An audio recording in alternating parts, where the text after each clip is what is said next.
Oleksandr Usyk weighed in at 217 pounds. Dereck Chisora was 255 pounds. So no surprises in terms of the weight. This is kind of what most people expected. Chisora at 255 is about average for him. 217 for Usyk. Well, this is his second fight at heavyweight. His first fight, he was 215. As you can see there against Chaz Witherspoon, 215. And Chisora against David Price was 260. Spilka 257. Senagashi 259. And the Dylan White rematch back in 2018, he was 246. That was the lightest he'd been for quite some time. Nowhere near as light as that here. About 9 pounds heavier than that, actually. And as I say, that's about average for Dereck Chisora. He does look aesthetically in good condition for him. He's obviously very bulky and muscular. He's not chiseled. He's nowhere near as defined as he was in that Dylan White rematch. But still, he looks, as I say, for him, in relatively good shape.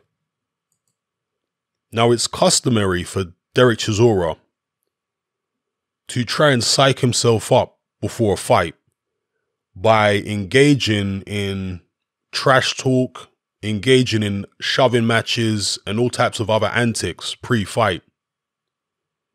And Dereck Chisora really needs that to get the best performance out of himself. He really thrives on not only emotion, but hostility. He needs to feel like it's a street fight, like there's a beef there. And as you can see, Dereck Chisora turned up looking like a character from a James Bond movie. Who was that character in the James Bond movie that was about voodoo? I forget what his name was, Papa something. But that's what Dereck Chisora turned up looking like. It's obviously a Halloween themed, well, you wouldn't call it a costume, would you? But get up. And he was talking about bringing his African warrior spirit. Well, yeah, again, looks like some voodoo, some juju business there with Dereck Chisora. Will it help him in the ring? We'll see. But at the face-off, after the weigh-in, he's getting up in Usyk's face. Usyk just stared right back at him. I think if it wasn't for the fact that Usyk doesn't speak English, this is something that Dereck Chisora talked about. He said it's hard to get hostile with a guy when he doesn't speak English. You don't really have much to work with. And also there's the restrictions. Obviously you can see the security there. There's the restrictions. So I don't think Dereck got as much out of this face-off as he would have liked to have got. So he resorted to other things in terms of trying to get himself psyched up. Some of you may have seen, well, this was him talking to the Sky people after the weigh-in. But some of you may have seen this interview with Kugan Cassius, where Dereck Chisora pretty much kicks Kugan out of his hotel room. He starts having a go at Kugan through the final third of the interview, and it culminates in him telling Kugan to get out of his hotel room in no uncertain terms. And Kugan doesn't know whether Dereck Chisora is being serious or not. I think Dereck Chisora was being serious, but it's because he's looking for some type of conflict to hype himself up. That's how Dereck Chisora gets ready for a fight. He wants to feel hostile. He wants to feel like he's in battle mode, like an animal, like a caged tiger, just ready to be let loose and pounce on somebody. That's how Dereck Chisora is. So after the fight, I mean, it depends on the result, but I reckon he'll probably be, more friendly with Kugan and what have you after the fight. But going into the fight, he's getting himself hyped up, and this is just the routine he goes through. If he can't have some type of conflict with his opponent, he'll pick somebody else. I mean, remember there was the Klitschko fight, obviously, where he slapped Vitaly at the weigh-in, then he spat water in Vladimir's face. Now that was, there was some backstory behind why he did that. It wasn't just to hype himself up. But we know that he's done all types of different antics at weigh-ins before, where he kissed Carl Baker, even the Kubrat Pulev weigh-in, where he ended up chasing some guy out of the press conference. Or was it a press conference or the weigh-in? I can't remember now, but he chased some guy out of the room during a face-off with Pulev. So again, if he can't get some kind of conflict going with his opponent, he'll pick somebody else from the team or someone around him. Even with Dillian Whyte, yes, there was the brawl with Whyte, prior to the first fight, but then he started getting into it with Dillian Whyte's brother. You guys remember that? So that's how Dereck Chisora is. He thrives off beef. He thrives off hostility and conflict. That's how he gets himself in the zone. So that's what he's trying to do here before the Usyk fight. It's nothing unusual. Let's see if it works. All along, I've said that I think Usyk is going to win this fight on points, and I'm not deviating from that. I'm sure Dereck Chisora has trained hard. I'm sure that with the team that he has, David Haye, Ruben Tabarez, whatever trainer he's working with, that they've put together whatever strategy they can, and it's going to involve a lot of pressure. And I'm sure they want to get as physical as possible and make Oleksandr Usyk work harder than he wants to work. But particularly at 255, I just can't get over how much lighter on his feet I'm anticipating Oleksandr Usyk to be. And Dereck Chisora, yeah, he can close down the range pretty well against a big, slow heavyweight like David Price. But against the guy who's 217, who's light on his feet, who can move around for the whole 12 rounds, I just think that he's going to struggle. I think he's going to struggle to get himself into positions to be able to unload his heavy shots. And it's going to be it's going to be a case of Dereck Chisora trying to maneuver himself into a position to where in the mid rounds or the late rounds, he's able to do some damage. Because early rounds and going it, the first half of the fight, I'm anticipating Dereck Chisora is going to get outboxed. Now, Oleksandr Usyk is not a fast starter himself. In fact, he's a pretty slow starter. But I think in the early rounds, he's just going to be trying to stay out of Dereck Chisora's way. Just use angles, use his feet, and see how easy Dereck Chisora is to line up for his straight left hand or even his jabs.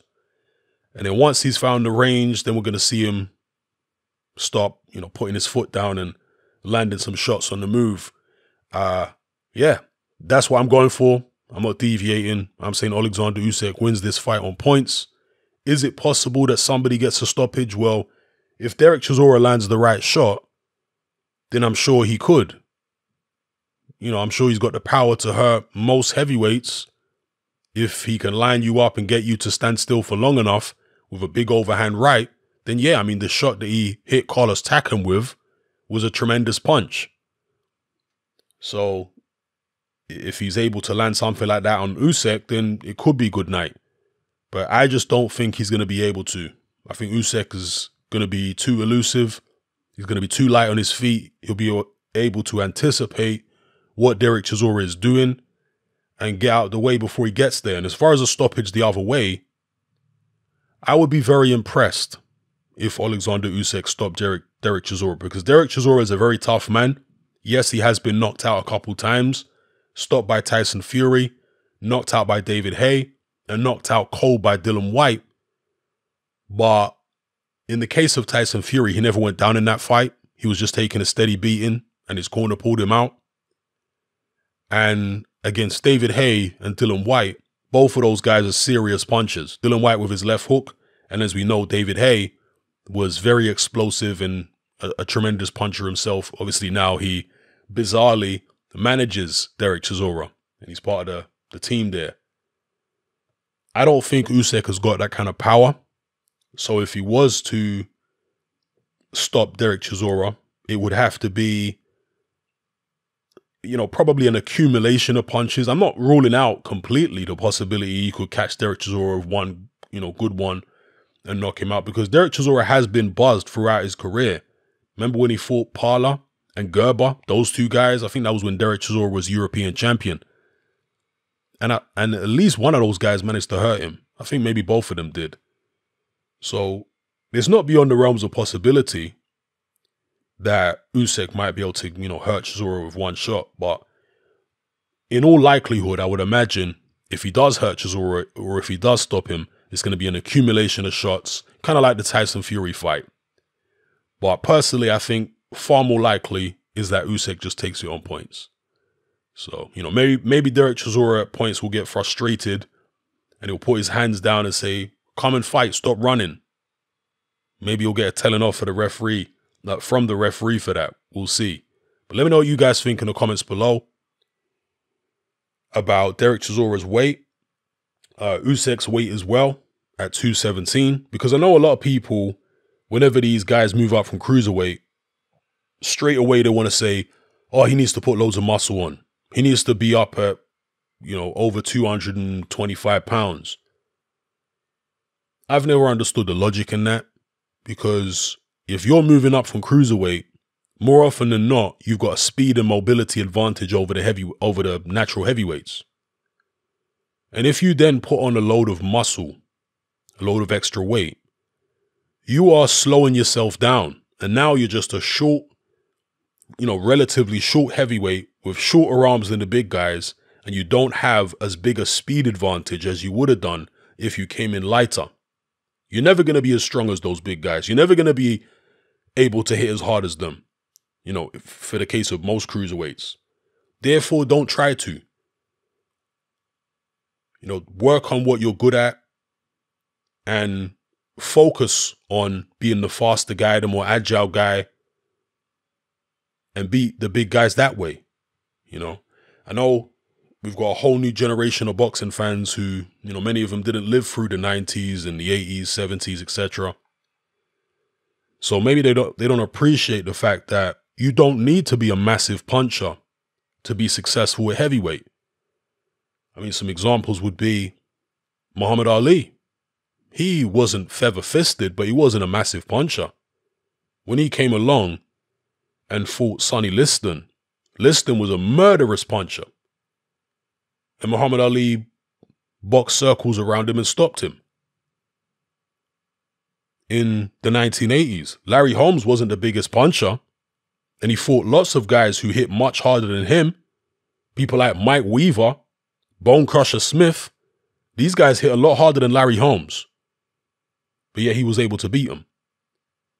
And then later on, of course, Evander Holyfield. Holyfield was constantly criticized by the boxing press for not being the puncher that Mike Tyson was. He fought a guy called Alex Stewart a couple times. And Alex Stewart was knocked out in one round by Mike Tyson. I think the fight lasted, I'm not sure how many seconds exactly, but he was knocked down 3 times, blasted out in a round by Mike Tyson. He went the distance with Holyfield. And so people looked at those fights and said, there's no way Holyfield can beat Mike Tyson. He doesn't have the punching power. And that was something people constantly banged on about when Holyfield was not only champion, but even after he'd lost to Riddick Bowe the first time, even more so then. They said, yeah, he's got heart and he's a good fighter, he's skillful, but he just doesn't have the physical strength and he doesn't have the punching power to compete with these real big guys. Then, of course, he fought Riddick Bowe the second time, and people were surprised. He pulled off an upset win that night. Then he lost to Michael Moore. He had an up-and-down career, Holyfield. But the point being, even without being a massive one-punch knockout artist, without having the physical strength and the punching power of Lennox Lewis, of Mike Tyson, of Riddick Bowe, he was still able to compete with those guys. He had one victory over Bowe. He had a draw with Lewis. He beat Mike Tyson twice. Now, I know people are going to say, but that's Holyfield. You can't say that Usyk is anything like Holyfield. Well, you can't say that Anthony Joshua or Deontay Wilder or Tyson Fury are necessarily like Lennox Lewis. They are different fighters. But the point being, and there are other examples, Jimmy Young in the 1970s, he wasn't a massive puncher, but he had some good success in a very strong era of heavyweights. So I do think that there's a new generation of boxing fans who are a little bit too focused on punching power, and they think, oh, if you don't have the power to stop these guys, then you're not going to go anywhere in the division. I think that's really short-sighted for people to believe stuff like that. But anyway, let me know what you guys think in the comment section below about all the things I've discussed in this video. Dereck Chisora's weight at the weigh-in and Usyk's weight. The way he behaved in the interview with Coogan and the stuff he was saying, it was pretty entertaining. His Halloween get-up, looking like some kind of voodoo priest. Will he put a spell on Usyk? Will any of that work? And who are you guys picking in the fight? Are you like me picking Usyk to win on points?